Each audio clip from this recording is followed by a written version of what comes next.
Student, welcome है आपका आपके प्यारे से चैनल पीसीबी क्लब में और मैं हूं आपकी सुमन मैम। तो आज हम लोग पढ़ने वाले हैं दृष्टि के बारे में। दृष्टि आप वो जो समझ रहे हैं वो नहीं, जो आईएएस पीसीएस की तैयारी करते हैं उसकी बात नहीं कर रहे हम लोग। यहाँ पर हम लोग बात करने वाले अपनी आई साइट के, यानी कि जो हमारा विजन है, जो हमारी एबिलिटी है देखने की, उसके बारे में बात करने वाली है। तो जो आई साइट है हमारी, तो हमारी आई साइट क्या होती है? दूर के ऑब्जेक्ट भी देख सकती है और पास के ऑब्जेक्ट भी देख सकते हैं। लेकिन कभी कभी कुछ प्रॉब्लम्स हो जाती है और हमें कभी दूर की चीजें क्लियर नहीं दिखाई देती है तो पास की, तो उसको हम लोग क्या बोलते हैं? डिफेक्ट्स हो गए हमारे विजन में, हमारे क्या हो गया? कुछ डिफेक्ट्स हो गए। तो 3 टाइप के डिफेक्ट होते हैं और ये होते हैं सारे आपके रिफ्रैक्टिव डिफेक्ट्स, क्योंकि जो हमारा आई लेंस है वो प्रॉपर तरीके से लाइट रेज जो आती है उनको रिफ्रैक्ट नहीं करता है। So these are called refractive defects. तो कौन कौन से? वो मायोपिया यानी कि शॉर्ट साइटेडनेस, जिसमें हमें सिर्फ और सिर्फ पास की चीजें दिखाई देती हैं। और आपका हो गया हाइपरमेट्रोपिया यानी कि लॉन्ग साइटेडनेस, जिसमें हमें दूर के ऑब्जेक्ट बहुत क्लियर दिखाई देते हैं लेकिन पास की नहीं दिखाई देते। और थर्ड है आपका प्रेसबायोपिया। तो आज हम लोग पढ़ने वाले हैं मायोपिया यानी कि शॉर्ट साइटेडनेस और नियर साइटेडनेस। मायोपिया में होता क्या है कि जो हमारा जो नाम है, यानी कि इसमें पास की चीजें दिखाई देती है, तो ये डिफेक्ट हो गया कि हमें सिर्फ और सिर्फ पास की चीजें दिखाई देती है, दूर के ऑब्जेक्ट्स हमें क्लियर नहीं दिखाई देते।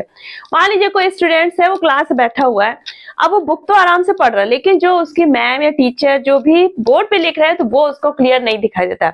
यानी कि उसको कौन सा डिफेक्ट हो गया? मायोपिया। यानी कि उसको पास के ऑब्जेक्ट बहुत क्लियर दिख रहे हैं, बुक आराम से पढ़ ले रहा है, लेकिन बोर्ड में जो लिख रहा है वो उसकी विजन क्या हो रही है, वहां पे ब्लर हो रही है, वो क्लियर नहीं देख पाता। तो इसके होने के 2 रीजन है। पहला तो क्या है? High converging power of eye lens due to ball being too long. जो आई लेंस है वो क्या होता है? कन्वर्जिंग पावर रखता है, और वो कन्वर्जिंग पावर क्या करता है? अपनी चेंज भी करता है। लेकिन जब चेंज ना कर पाए, यानी कि जैसे हम दूर का ऑब्जेक्ट देखते हैं तो हमारे आई लेंस की कन्वर्जिंग पावर क्या होनी चाहिए? कम होनी चाहिए। लेकिन यहाँ पर कन्वर्जिंग पावर क्या हो रही है? ज्यादा हो गई है। अब ये कम नहीं कर पा रहा है, तो जो हमारा डिस्टेंट ऑब्जेक्ट है उसकी क्लियर इमेज रेटिना पे नहीं बनती है। सेकेंड है कि आई बॉल ज्यादा बड़ा हो गया, तो अगर हमारा लेंस लाइट रेज को कन्वर्ज भी कर रहा है, लेकिन जो डिस्टेंस है लेंस और रेटिना के बीच वो क्या हो गई? ज्यादा हो गई, क्योंकि हमारा आई बॉल बड़ा हो गया। तो वो डिस्टेंस बड़ी हो गई, दूरी हो गई, तो हमारी इमेज रेटिना पे ना बन के रेटिना के सामने बन जाती है, और हमारा जो ब्रेन है वो इमेज को नहीं देख पाता। तो चलिए फिर इसको प्रॉपर डायग्राम से समझते हैं कि मायोपिया में होता क्या है।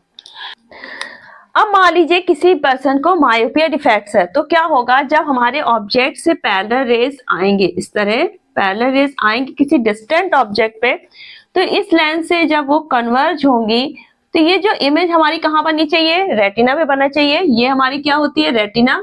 तो रेटिना पे इमेज बनेगी तभी हमारा ब्रेन उसको पढ़ पाएगा, पर ये इमेज कहाँ पे बनती है? रेटिना के सामने। अब जब रेटिना पे इमेज ही नहीं बनेगी तो हमारा ब्रेन उसको कैसे देखेगा? ये जो हमारा लेंस है ये किससे जुड़ा होता है? सिलेरी मसल से। तो जब हमारी सिलेरी मसल रिलैक्स्ड होती है तो हमारी क्या होती है? फोकल लेंथ बढ़ जाती है, लेंस हमारा पतला हो जाता है, और हमारी कन्वर्जिंग पावर क्या हो जाती है? इसकी कम हो जाती है। जब कन्वर्जिंग पावर कम हो जाती है तो हमारा इमेज प्रॉपर रेटिना पे बनता है। लेकिन यहाँ पर क्या हुआ? हमारी रिलैक्स नहीं हो रही है और हमारी जो आई लेंस है उसकी कन्वर्जिंग पावर कम नहीं हो रही है, तो हमारा इमेज रेटिना पे न बन के उसके सामने बन जाता है। अब मायोपिया जिसको डिफेक्ट हो तो होगा क्या कि जो डिस्टेंट, जो इनफाइनाइट होता है ऑब्जेक्ट का पॉइंट, वो कहाँ पे हो जाता है? कुछ मीटर तक ही सीमित रह जाता है। यानी कि उसको कुछ मीटर या उसके थोड़ा पास तक ही चीजें क्लियर दिखाई, उसका फार पॉइंट क्या हो जाता है?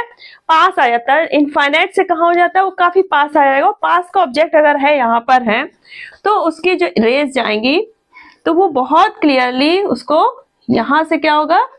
रेटिना पे उसकी इमेज बन जाएगी। तो उसको पास के ऑब्जेक्ट तो बहुत क्लियर दिख रहे हैं, लेकिन दूर के ऑब्जेक्ट क्लियर नहीं देख पाएंगे। अब इसको करेक्ट करने के लिए हम लोग क्या करते हैं? जो हमारा कॉनकेव लेंस है, ये होता है ऐसे कॉनकेव लेंस, तो हम जो ग्लासेस यूज करते हैं, हम लोग क्या करते हैं? स्पेक्टिकल्स यूज करते हैं, तो उसमें जो ग्लासेस होंगे उसमें कौन सा ग्लास लगता है? Concave lens. अब कॉनकेव लेंस का पर्पस क्या होता है? यहाँ पे ये क्या करता है? हम इस तरह से ये ग्लास यूज करते हैं उसकी आई के टेस्ट के हिसाब से। उसके जो फार पॉइंट है तो वो हम पहले पता करते हैं कि उसको कितनी दूर तक की चीजें क्लियर कर दिखाई देंगे, तो उतने ही पावर का हम कॉनकेव लेंस यूज करेंगे।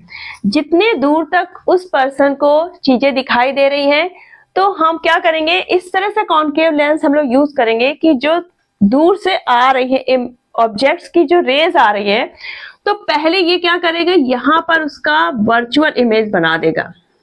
ये क्या बना देता है, कोई ऑब्जेक्ट है, डिस्टेंट ऑब्जेक्ट है, तो उसको उस पर्सन के फार पॉइंट पे, किस पॉइंट पे, फार पॉइंट। हमारा फार पॉइंट क्या है, इनफाइनाइट, क्योंकि हमें सही दिख रहा है। लेकिन जिसको मायोपिया है उसका फार पॉइंट क्या होगा, इनफाइनाइट ना होके एक कुछ डिस्टेंस होगी। तो उस फार पॉइंट पे हमारा जो कॉनकेव लेंस है तो जो इनफाइनाइट पे ऑब्जेक्ट रखे उसका इमेज यहाँ पे बना देगा। अब इस इमेज को हमारी जो आई लेंस है वो इसका इमेज बनाएगी रेटिना पे। अब यहाँ से जाएगी रेस इस वर्चुअल इमेज से और हमारा आई लेंस अब इसकी इमेज कहाँ पे बना देगा, रेटिना पे। यानी कि कॉनकेव लेंस की हेल्प से हम प्रॉपर ऑब्जेक्ट को देख पा रहे हैं, क्योंकि ये क्या करेगा, डिस्टेंट ऑब्जेक्ट है जो आपका इनफाइनाइट पे, उसका इमेज बनाएगा, पहले वर्चुअल इमेज बनाएगा। कौन सा बनाएगा, वर्चुअल इमेज। ये पर्सन के फार पॉइंट पे बना देगा। इस इमेज को पर्सन देखेगा और उसका इमेज उसके रेटिना पे बनेगा और बहुत क्लियरली वो देख लेगा। मायोपिक पर्सन का हम स्पेक्टिकल्स बनाने जा रहे हैं, तो हमें जो ग्लास यूज करना है उसके स्पेक्टिकल्स में वो कितनी पावर का होगा ये कैसे पता करेंगे। मान लीजिए कोई पर्सन है, उसका जो फार पॉइंट है वो है 80 सेंटीमीटर, यानी कि उसको 80 सेंटीमीटर से ज्यादा आगे चीजें नहीं दिखाई दे रही है, 80 सेंटीमीटर तक वो देख रहा है, तो यानी कि उसका फार पॉइंट क्या हो गया, 80 सेंटीमीटर।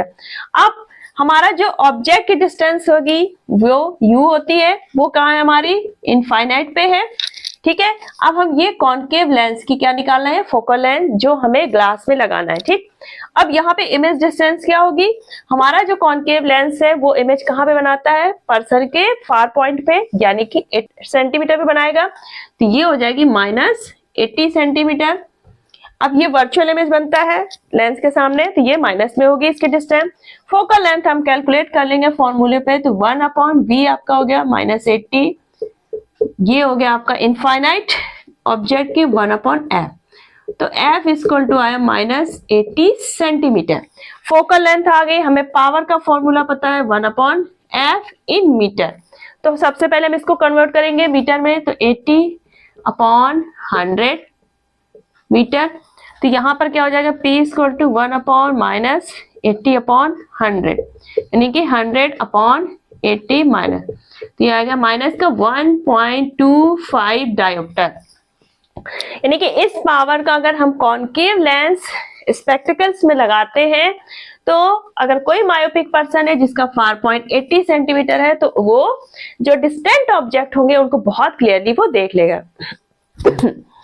तो आई थिंक आपको मायोपिया बहुत क्लियरली समझ में आ गया होगा। बाय चांस कोई डाउट है तो बेझिझक कमेंट सेक्शन पे टाइप कर दीजिएगा, और अगर आज का वीडियो आपको फ्रूटफुल लगा है तो इसको लाइक करिए, शेयर करिए और सब्सक्राइब करना बिल्कुल मत भूलिएगा। चलिए फिर मिलते हैं आपको नेक्स्ट वीडियो में, तब तक अपना ख्याल रखिएगा, बाय बाय, टेक केयर।